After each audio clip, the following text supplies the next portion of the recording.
Oh man, Trey, look up at the sky. It's a full moon on the Sabbath. This is scary. Break it down. I was working late on my Haftorah when I heard a knock on my bedroom door. I opened it up, and to my surprise, there was a werewolf standing there with glowing gold eyes. He says, tomorrow, my son, you will be a man. But tonight's the time to join the Wolfen clan. Tomorrow you will stand at the Beamer and pray. But tonight, let's gaze. Today on Spooky's Haunted Basement of Murder and Arts and Crafts, we're going to talk about green stuff sculpting. Now, if you don't know what green stuff is already, I will take a couple seconds to just brief you on what it is, what it does, and who be using it. Me, other people, stuff like that.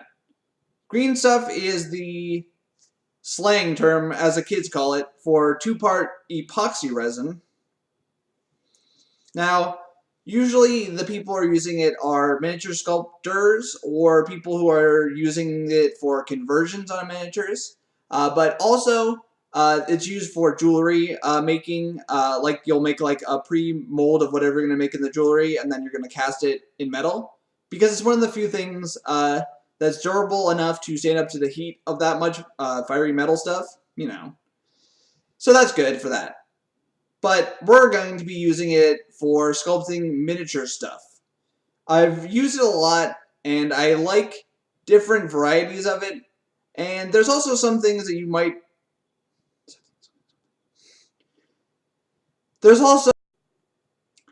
I'd like to talk about different techniques that I've picked up over the years of sculpting. There's a lot of things that you can do with it that are actually really easy. And lots of the stuff are things I found on forum pages or on the backs of books or, you know, out of my own butt or over years and years of experience that I've had, you know. I don't have enough hair to flip. Anyway, so yeah. We're going to talk about all that stuff on this episode. We're going to start with the basics, and then I'm going to have a couple of episodes, you know, just talking about different stuff. But yeah, that's where we're going to start. Ready? Let's go.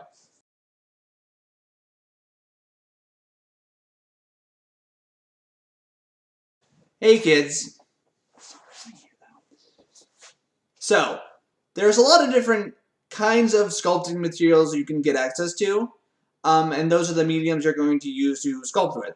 However, the best kinds of materials you can get for the money, I would say, are the standard Games Workshop, blah, blah, blah, not a word. The standard Games Workshop version, a word I can say. Yeah, I said it. So, there are many things you can get from Games Workshop for modeling and painting that are horribly, horribly, horribly overcosted. However, still now, even after, you know, they make all their models $1 million, their sculpting stuff, the green stuff, is actually still relatively cheap. Relatively! Whoop. Dance. So, you can get about, I don't know, 8 ounces of Neatite putty, this very stuff, for $12. Americanaroos, if you will. Because the only country that matters is America. And I don't know the price for anything else, so you know, I'm sorry kids. Anyway, if $12 for 8 ounces sounds good, that's probably good for you. Games Workshop sculpting material is good for quality-wise. It comes out, when you mix it together, it's hard to mess up how much you're going to mix together because it's cut, you know. Here, I'll show you. When you're mixing it together, you just cut it across. It's pretty hard to F up, and that's really good for people who don't have to think or don't know exactly, like, you know, how to do things right without messing it up. So that's good. Games Workshop sculpting material. If you go on to different sites, though, you can find a whole bunch, a metric butt ton, if you will, of different options you can get. Now, when I originally started sculpting, like, models and stuff back in the day, I bought all my tools together in a package called Sculptors Do It With Small Tools rim shot. Not a real rim shot, that wasn't funny. So, this was from some long-forgotten website I don't remember anymore. I think it was connected with Hassle-Free Miniatures. I don't know. So, yeah. That site had that thing. It came with a really, really good selection of tools for sculpting. It's basically like dentist tools. So, yeah, that's good. But it also came with a variety of sculpting materials as well. They were like really expensive varieties of sculpting materials that I didn't feel like were really worth how expensive they were when I looked at them on the other part of the site. And there was like brown stuff, which was especially hard and very difficult to mix. It's like a two-part epoxy resin that's just like really hard, and it's really hard to sculpt with, so I have no idea like what you'd actually use it for. So if you want to get that kind of stuff, you can. The other kind of quote-unquote brown stuff is the kind that comes in the two-part epoxy variety. But instead of mixing to green, it mixes to brown. Now, normally I think that brown stuff is used more for the blacksmith and that kind of stuff, so people need it to be more high quality. But it's usually more expensive. However, since I've used it, I've never found a big difference. It's supposed to be... Sorry. There's supposed to be a lot of, like, extra detail in the, the finer points of the model or whatever. But I've never actually seen that as a benefit. And usually that kind of stuff is like, $30 for a small container. Something like that. Mirrors. Anyway, yeah, it's a lot, and it's not really worth it. So stay away from that kind of stuff. The best, I feel like, if you don't want to give if you don't want to give Games Workshop your money, which I don't, or you don't want to buy, millions of dollars worth of sculpting putty, the best materials you can get for the money are Army Painter brand green stuff, which is like $8 for twice as much as the Games Workshop kind, so I think it's like a whole pound almost, which is good. And it's always good quality. Endorse me, please. And the other kind is the Neatite putty. I think it's like some kind of strange generic brand, but if you buy it from a site that also sells miniatures, I don't know, it's usually like in the big tubes. You can't see my other hand, but it doesn't matter. Yeah, it comes in one tube of green, one tube of blue, and you mix it together, and then you sculpt with it. The only problem with those kinds is that you have to understand that you have to mix the same amount of stuff together in order to get it to be like the right consistency, so you're just mixing it like that. Another problem I find with the bigger varieties of Neatite is they're harder to store, and when you get them and if they touch at all, the chemical reaction for the putty will start, and so you'll have all these big, strange, hard lumps in the middle of your stuff, so later on you'll have to like cut around or just throw it away, so you're kind of wasting a bit of material that way, if you're not storing it correctly.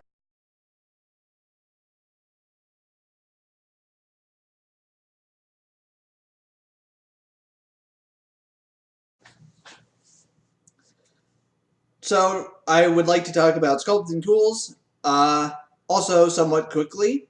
So, sculpting tools are kind of the thing that you have to decide for yourself, what you want to buy and what you want to use. Now, these are normally what I would say are a quote-unquote sculpting tool. Yes, I said it like that, it's okay. So, normally people sculpt with something like this. It has a flat edge, it's got a shape, does some sculpting for you. This is like a dentist tool that I got with my Sculptors Do It With Small Tools book, which came with the whole set of other dental tools. Now, I think that you can just buy them in packs on Hassle-Free if you want them. This tool is probably the one you're going to use the most because it is small, you can make details with it, It can give you hard edges from the one side, and you can also flip it over to, like, you know, get in the other side. The other side, the paddle, the bigger paddle, I only generally use this side for just getting stuff on there. If I have to, like, put a giant block of green stuff and just kind of, like, smooth it out, you know, I'll do it like that.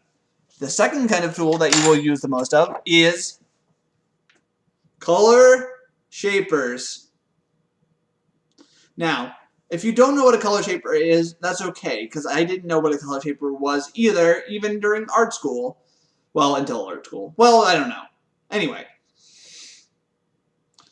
Jesus flippin' Christ. This thing is your best friend. Now, this isn't my favorite color shaper, just so you know. Sorry, color shaper. I know that it makes you sad to hear that, but color shaper. This color shaper is a square. It makes a square, and, you know, it's soft. But the best kind of color shaper that I always use for everything is the hard pointed tip color shaper. Now, why you've probably never heard of what a color shaper is or does is because people use them for oil painting to, you know, blend different oil paints into themselves without using a brush. And so you find them at art stores if they have them, and they are really cheap. They're like, you know, a couple bucks each. You can actually go to Amazon and buy a whole set of them, which comes with a bunch of different varieties, woohoo, for, you know, a couple bucks, like 6 or 7. So, yeah, but this thing is basically like easy mode for getting smooth, soft edges in things like cloaks or fabric materials, or just like smoothing over shapes, like if you're trying to like lessen the impact of lines in like hair and stuff like that, or just trying to make like natural shapes. This is what you're going to be using.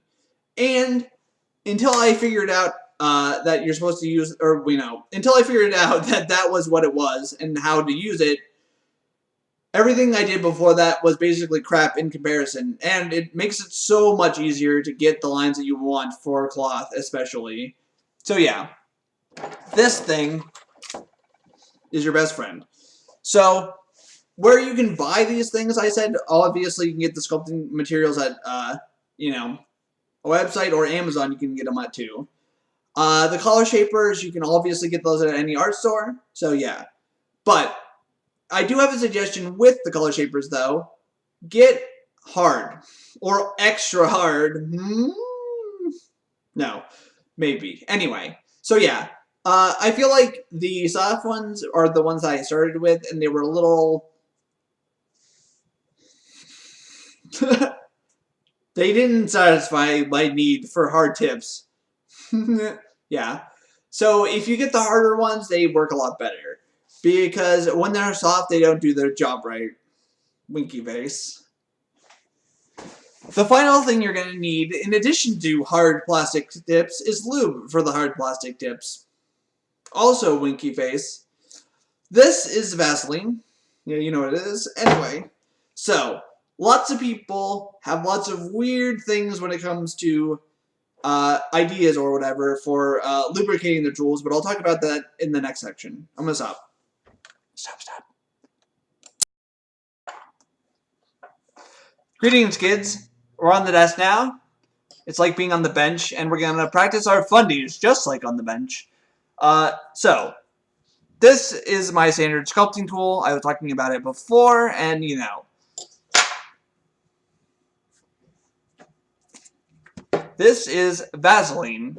You put it on your tools so that you can make things smoother. Now,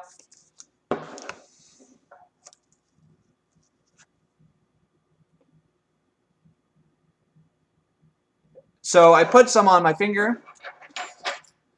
I put it on the thingy, the tip, just the tip.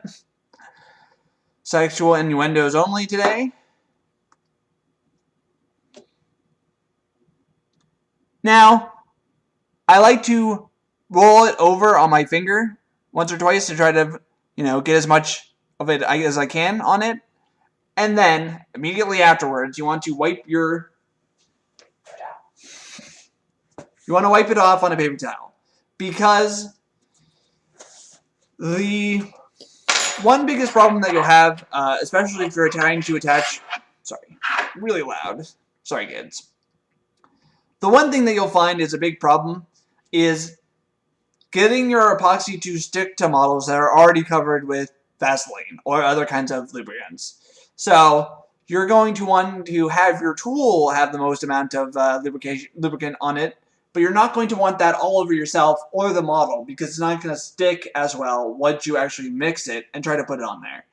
This is especially true when you're finishing up or adding more putty, because if you put on a layer first and then try to put something else on next, then you're going to have a problem because you're going to have to clean off all the lubricant first and then put it on there, which is fine because that's how it works.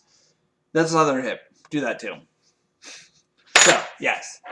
So I put my lube on my toy, and now I'm going to show you the other thing.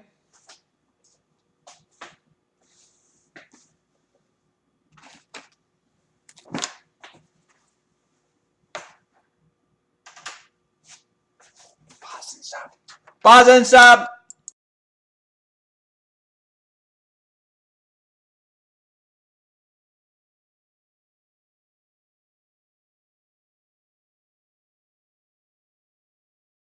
Okay. Hello, kids. Sorry about the camera's quality. I'm going to hook up the Super HD camera tomorrow. This camera's got crappy focus, so gonna make do.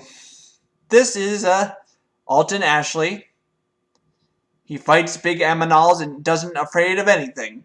He is a horde solo. You probably know if you've played that game before. It's a cool game. I like it. Now, today we're going to try to give him a beard. Actually, how about a cape? So, when you're taking apart your putty for the first time, always dip your knife in the Vaseline. Take a little bit off if you want to. Then cut. Because that way you're not going to have the knife sticking to the Vaseline, especially if it's the knife that you're going to use, to cut stuff. Normally, handy tip number 1. There's going to be lots. So I cut that off. I'm just wiping things on my pants, even though I said to use a paper towel. I'm cool though, so it's okay. Take the plastic off. Tip number 2. Take the flippin' plastic off. Nothing is more aggravating than having mixed your stuff and then find out that there's a big chunk of plastic in it and it's not going to mix up right because that chunk of plastic is going to be stuck in there, and then it's going to be like trying to sculpt with that stupid thing in there, and it's really, really annoying. And it's easy to tell. But, yeah, so take the plastic piece off completely. Make sure you have all the plastic, count for the plastic, and then throw it out. Sorry, plastic. No one wants to be your friend today. So then you mix the putty up. Now, some people like to have a little bit of Vaseline on their finger, and then when they mix the putty, it makes the putty a little bit smoother. Personally, I don't see the difference with either of those things. It just gets a lot of, it gets a lot of sloppier, and so, if you want giant, crazy, sloppy fun with your putty, it's your call, but I'm kind of a total spaz when it comes to dropping things on the floor. And the more things that I can reduce my chances of dropping things everywhere and destroying everything in my life, within arm's reach, is probably better for me. So if you're not a total spaz attack like I am, you can put a little bit of Vaseline on your fingers. It helps to make the things a little smoother. Personally, I don't see a lot of difference with that. The one good thing is, if for some reason you're having problems with it sticking to your fingers, I guess you could also use it for that. Personally, like I said, it's fine. Either way. Now, see how green that is? That's not green enough. I mean, it's not mixed evenly. So you can see that it's starting to turn green, but you can also see that the yellow part is still in there. Yellow. And then the other part is the green that we wanted. Now, the reason you want it to be as evenly mixed as possible is because the two parts of the epoxy putty, the two parts of the epoxy putty are the blue part, which I think is there's two parts. I think for Games Workshop ones, the blue part is the resin. It's going to hold the shape, and then the other part is the epoxy catalyst. And so when they mix together, they become the green stuff. And then over time, roughly such and such a time, the green stuff will eventually become hard because of the chemical reaction. So yeah, if it's not mixed efficiently, it's not going to dry right. You're going to have soft spots, you're going to have thin spots, and it's not going to work very well for sculpting either because of all the weird stuff. Because the green part, the bright green part, is actually like really sticky too, so, gotta mix it efficiently. I mean, completely. I mean, yeah. There you go. So, see? All green. All the same green, mostly. Now, I just wanted to mention this real quick. Some people, normally you just cut it straight across the epoxy. Now, there's different kinds of things that you might want to do with epoxy putty that might require it to be of different hardnesses. For the ladies. So, if you need a harder mix of it, you can you can mix in more dark blue. Because that's the part that's stiffer normally, because it's the resin. The soft, sticky stuff is the other stuff. So yeah, if you need to be softer, then do that. The mixing, it'll be a different color, obviously, but the consistency will be whatever you want. So there you go. So more blue equals more hard, more green equals more soft if you need that. But you also have to be careful because the time in which it'll take to dry will be different, depending. So yeah, I have my green stuff. It's completely green. I mixed it all the green. Green. OMG green. Okay, kids. So yeah, now. Tip number. I don't know what number on. Don't have super glue anywhere near your green stuff. Tools. Yeah. Any amount of super glue will completely F the crap out of your tools. For example, if you glue a guy's clothes, or if you glue the guy to the base, make mother flippin' sure it's completely dry before you get your stuff anywhere near it. Because, like, a tiny bit of glue on your stuff, on the tools, on the tips, will make them a lot rougher and different shaped. And so instead of getting a nice, smooth, clean shape from when you're using it, like it is now, sorry that my camera kind of sucks still, it'll be rough and weird and it won't work. And so you're basically going to have to try to scrape off the putty, super clean the super glue off, or just throw your tools away and buy new ones.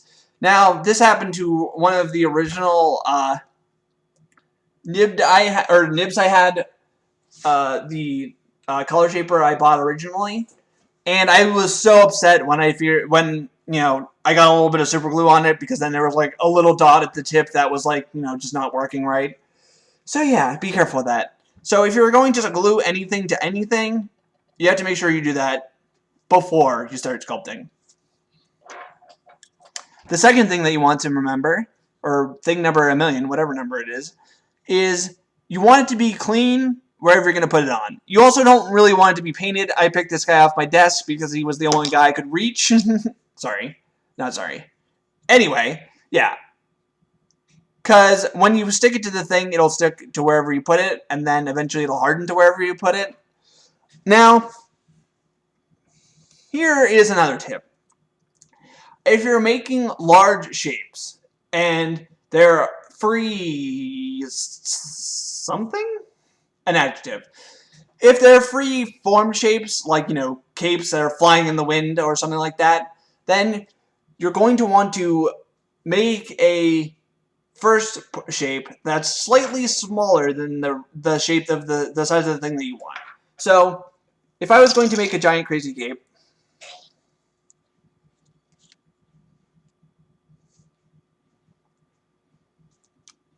see?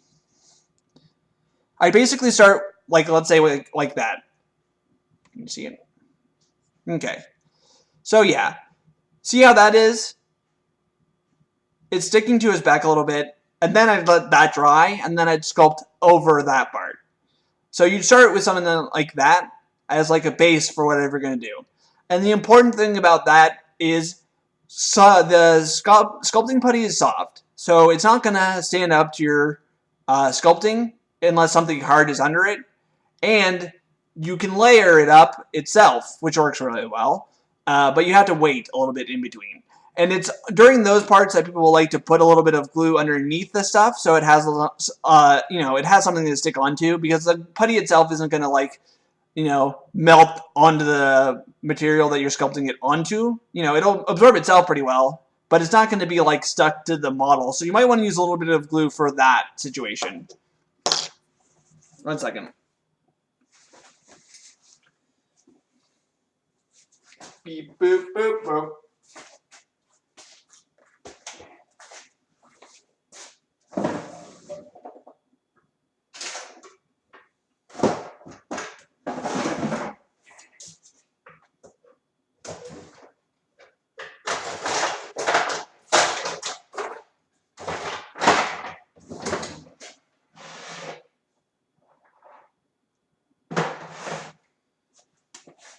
There.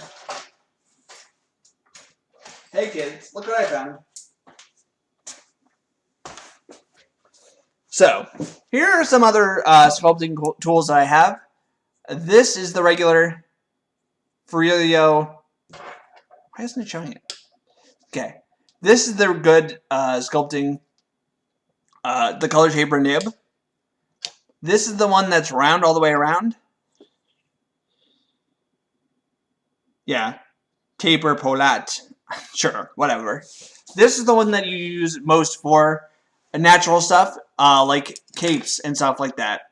It makes it so much easier to get the smooth edges that you want and the natural look of, like, hanging cloth or just regular cloth.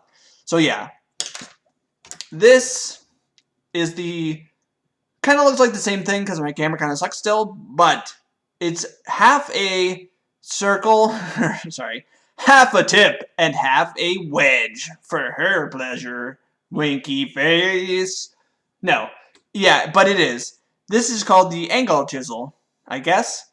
This is one that I use, if I can't find my good one, for doing capes and stuff like that. But it also works well for sharper details, like if you want to sculpt the under part of a cape, like where the shadows would be or whatever, because there's that firm edge to it. However, it's a little bit harder to control where the edge is going, which is why I don't really like to use it as much. Sorry, guy. It's okay. And then the square. Or no, this is the thingy. Cup round. Cup round. This is the cup round. It shoots cups.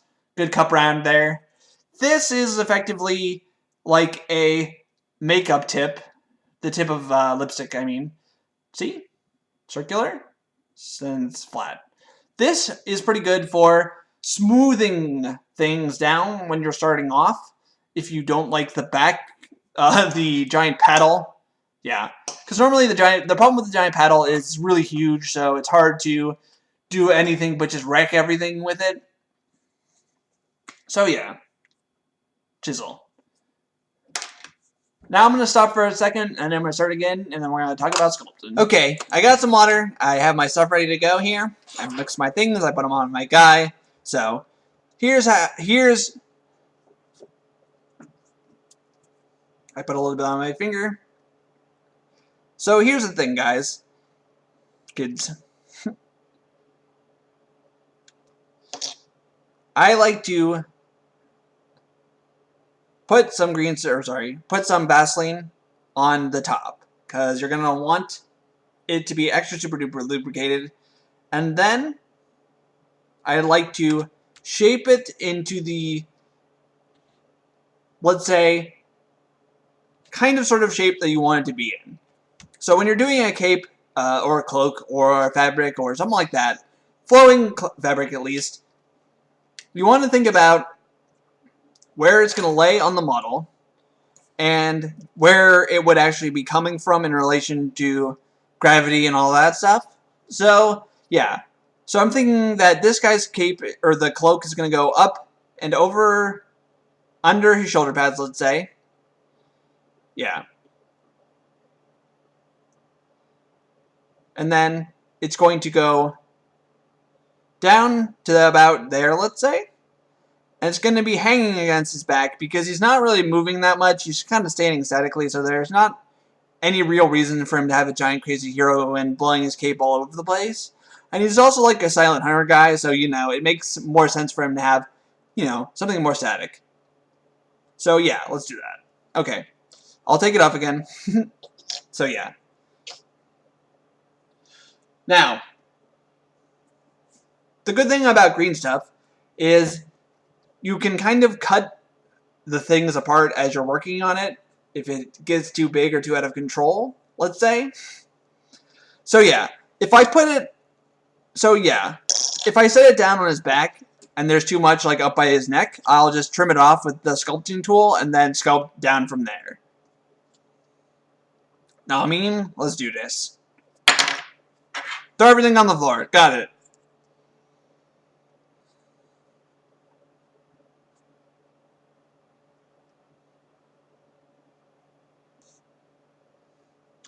Okay.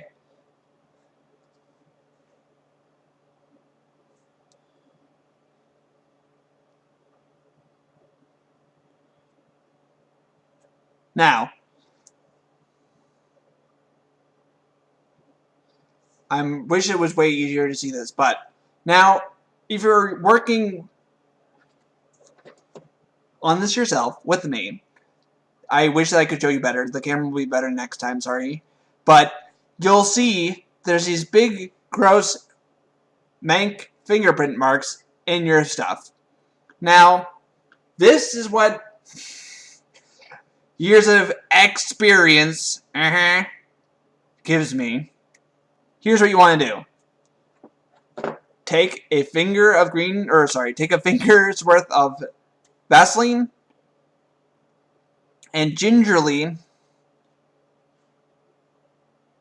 rub it away before you start sculpting. Now, some areas will still have it a little bit, but we're not going to be working with my finger, so we won't be reapplying that pattern, you know, the fingerprint pattern to it. So now, look how much smoother there is. Yeah, if you could see. Now,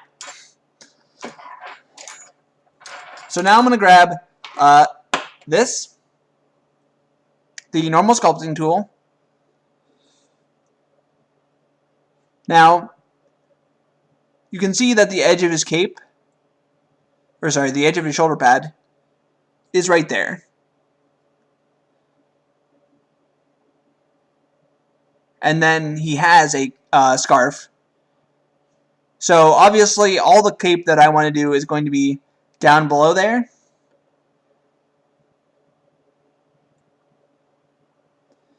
But it's going to be up over his jacket.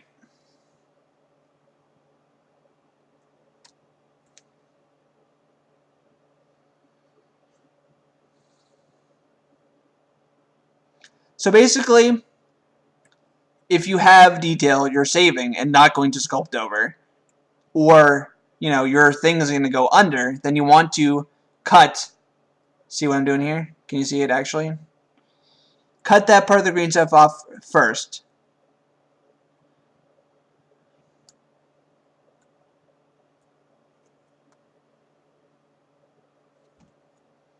See? Then it's done. I mean, I took it off. Now, you're going to end up with shit that...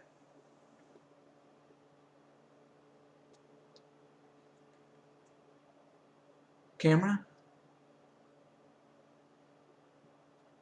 Okay, yeah. So, you're going to end up with some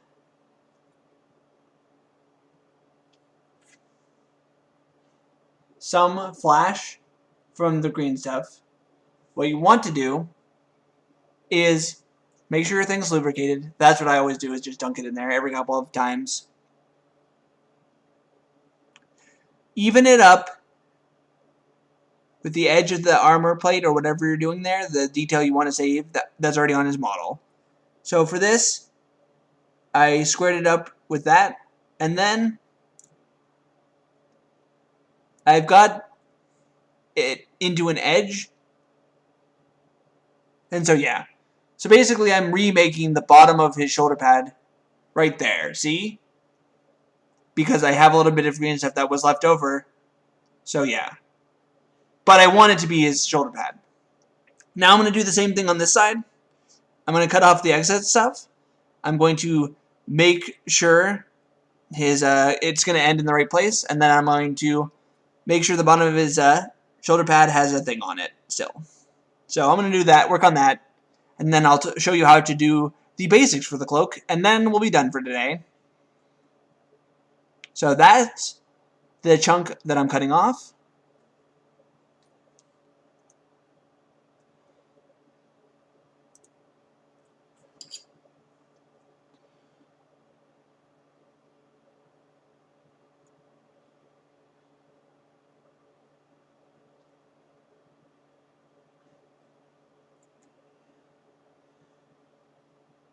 Now, here is somewhat of a problem, I guess. The cape, it's not going to make any sense being so big, because this side has it under his shoulder pad and then up under his shoulder pad on that, the arm, under the arm, over the arm. And then here, the arm looks okay because it's in the right place there, but his shoulder pad looks like it's not pronounced enough. So what I'm going to do is, I'm going to flip this over, get out the big paddle, yep, and then push, push everything down. So I'm flattening the green stuff against his back, and I'm pushing it pretty stiffly down his body. Whoop, sorry. So that means that now the cape is going to be, more against his body, but it's also going to look smaller and more reasonably sized, because before it just looked too big. So yeah.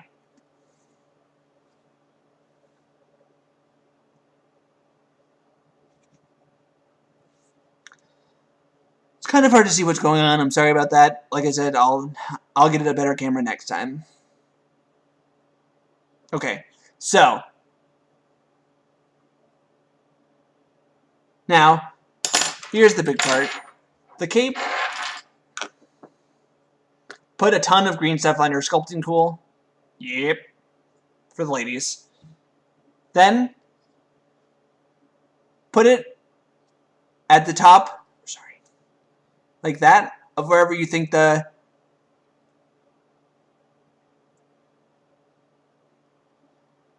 fold will form for how it's going to hang across his back.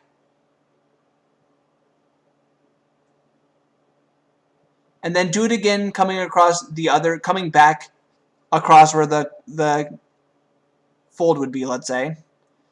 Words.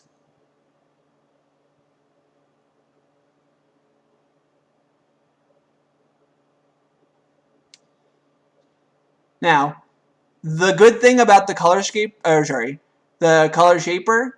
is it'll kind of push things in kind of a natural way if you're using this one for cloth. So just, it sounds a little bit hippie, but just kind of follow the folds and let the things appear naturally, and then you can enhance them to make them look more realistic. So like you see on his foot there, that's where his foot is coming out of his bottom cloak, but I'm putting another cloak on top. So yeah, gonna give some of that. Now, I'm going to reinforce that shape by pushing it up with the shaper. See?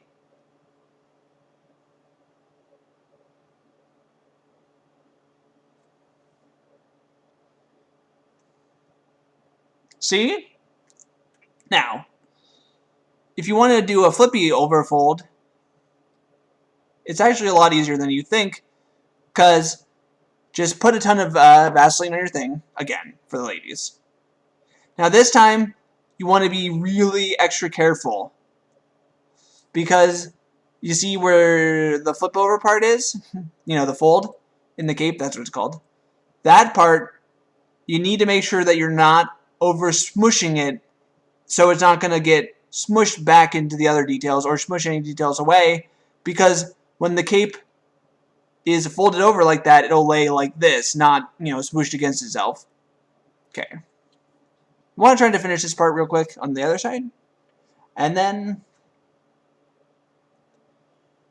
So, yeah.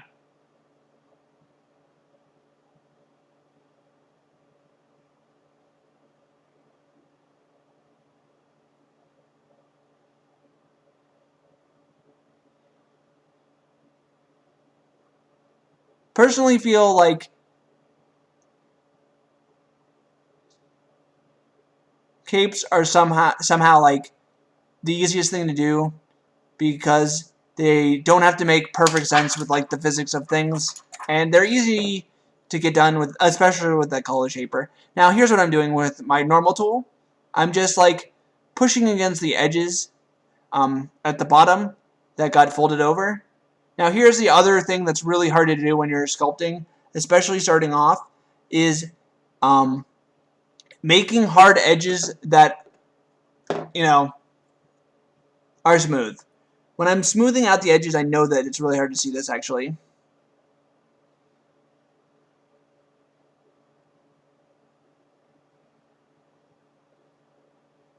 Now, even though I made the folds with the sculptor tool, or the, you know, the nib, I'm using my sculpting tool, the real metal one, to smooth all the parts that are the edges of the fabric. So here, this should be an edge. So I put it there. I follow the shape up and away. And I do that a couple more times. Lightly, but also trying to make the edge there smooth underneath. You know, taking off any things or any kinds of shapes or folds that aren't supposed to be there. Now, before I said that I was doing the fabric with the nib, but I'm gonna just true up some of the folds with the tool to make them a little bit more realistic, let's say, you know. But I'm pretty much done for today. I know it's super hard to see, and I'm sorry, but yeah. So yeah, that's what I did. Now, the thing is really slippery, but I don't, or so, the other thing that you can do, especially when you're doing fabric, is to add, like, holes and stuff for battle damage, if you will. Personally, I don't really like it, just because, like, it gets, there's way too much of it. Oh, I threw my guy across the room. See what I said? So, yeah. But, so that was lesson 1, kids. Sorry. It's so slippery. Okay.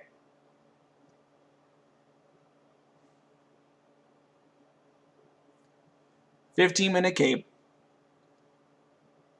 I'll take a better picture so you can see some of that stuff too. Alright, kids. Okay, so we did a lot of sculpting. It was fun, hopefully. We tried to look at the models that I sculpted. I will put good pictures in the end thing so you can see what I did more accurately. Again, I apologize for the quality of the video. I will have a better camera the next episode for sculpting.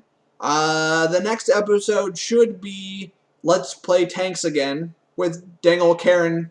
God dang it, Karen. Yeah, so that will be soon. But this video will be the first one in a series about sculpting. I'm going to do, you know, little videos like this one about the different processes for sculpting and stuff like that. The next one will be about whatever, I don't know. You know, more sculpting. I'm also going to be working on my War Machine army. That's yeah, that's the next project I have on the billet. So yeah, I'll probably be sculpting stuff for that. So yeah, till next time, have a spooky week, kids.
Aw man, Trey, look up at the sky. It's a full moon on the Sabbath. This is scary. Break it down. I was working late on my Haftorah when I heard a knock on my bedroom door. I opened it up, and to my surprise, there was a werewolf standing there with glowing gold eyes. He says, tomorrow, my son, you will be a man. But tonight's the time to join the wolfing clan. Tomorrow you will stand at the beamer and pray. But tonight, let's gaze at the moon and bathe. Werewolf for mitzvah, spooky, scary. Boys becoming men, men becoming wolves. Werewolf for mitzvah, spooky, scary. Boys becoming men, men becoming wolves. Alright, that was great, Trey, okay? It's over, that's a wrap. Oh, The next day, what happened? The trauma didn't teach. Oh, there's I more. got up in front of everyone to give my little speech. Then my teeth turned into